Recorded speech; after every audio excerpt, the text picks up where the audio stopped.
Ilan ang magkapatid mula sa magkaibang kampo ang involved sa nasabing away. Sige! Di ba gusto mong makulong ako? E di ito, ibibigay ko sa'yo. Papatayin kita! Papatayin kita! Chari? Totoo namang baliw na baliw ka kay William eh. Binibigay mo sa kanya lahat ng pagmamahal mo. Sa puntong nabubulag ka na. Hindi mo nakikita na totoong kriminal siya. Na rapist siya. Tama na, tumigil ka na dyan. Di ba sinabi ko? Bitaan mo! Chari! Bumahay na natin mo! Chari! Bumahay na natin mo! Inaaway mo naman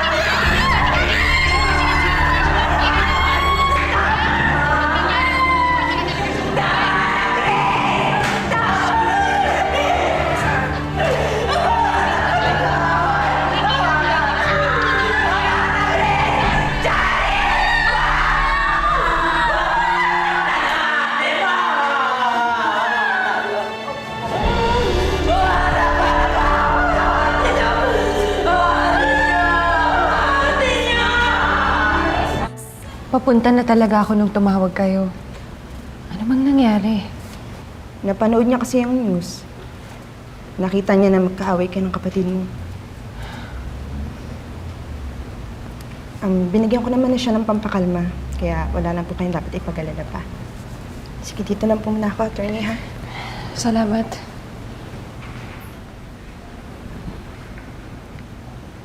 Nay, ano bang nangyari? Huwag mo nang patulan ng kapatid mo. Nay, kailangan ko pong gawin yun. Yun na lang ang paraan para magpakumbaba si Chari. Nakita mo naman, Nay, sinubukan po natin lahat. Sinubukan nating makiusap sa kanya. Pero binaliwala lang niya. Nay, kailangan niyang maranasan kung ano ang pakiramdam ng mahirapan at ng mag-isa. Para sa ikabubuti rin naman niya yun, Nay. Kapatid mo pa rin siya. Anak ko pa rin siya. Nagtatapang-tapangan lang yun. Pero sa loob niya, natatakot yun. Naghihirap yun. Ayokong may nahihirapan kahit sino sa inyo.